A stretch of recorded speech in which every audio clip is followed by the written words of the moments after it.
Hello बच्चों, let's read the following question. The string shown in the figure is driven at a frequency of 5 Hz. हमें एक string दिया गया है जिसको 5 Hz की frequency पे drive कर रहे हैं.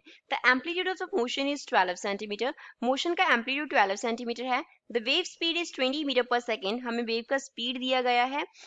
Furthermore, the wave is such that y is equals to 0 at x is equals to 0 and t is equals to 0. x 0 and t 0 पे y का value 0 है. Determine, write an expression for the wave function. हमें क्या करना है? wave function के लिए expression लिखना है. First of all, we will talk about the key concept used in the question. इस question में क्या key concept use हो रहा है? तो जो वेव फंक्शन का एक्सप्रेशन होता है उसे हम कैसे लिखते हैं? उसे हम y से डिनोट करते हैं एंड ये इक्वल होता है a that is amplitude into sine of kx minus omega t. यहाँ पे y जो है वो क्या है? वेव फंक्शन के लिए एक्सप्रेशन है. a रिप्रेजेंट करता है एम्पलीट्यूड को, amplitude of motion. k here is wave number, k is wave number. X displacement होता है एंड ओमेगा जो है वो रिप्रेजेंट करता है एंगुलर फ्रीक्वेंसी को. Omega is angular frequency. अब पहले ओमेगा फाइंड आउट करते हैं. ओमेगा क्या होगा? 2 पाई इंटू न्यू. न्यू क्या है? फ्रीक्वेंसी है. न्यू जो है दैट इज फ्रीक्वेंसी. तो ओमेगा 2 पाई न्यू के इक्वल होता है. फ्रीक्वेंसी का जो वैल्यू है वो 5 हर्ट्ज दिया गया है. तो ओमेगा का वैल्यू क्या होगा? 2 pi into 5 that is equals to 10 pi. 10 pi means 10 multiply by pi का वैल्यू होता है 3.14.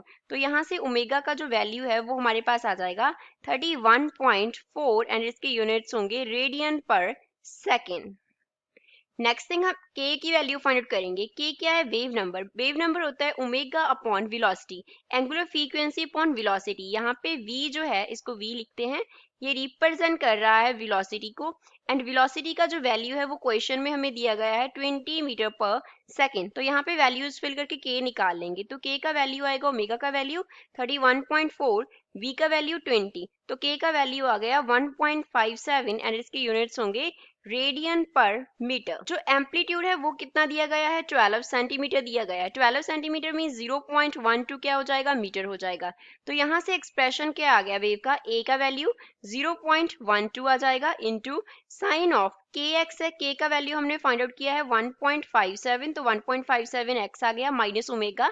ओमेगा का वैल्यू 31.4 इंटू क्या आ जाएगा? t आ जाएगा. So this is the final expression for the given wave. I hope you understood well. Thanks.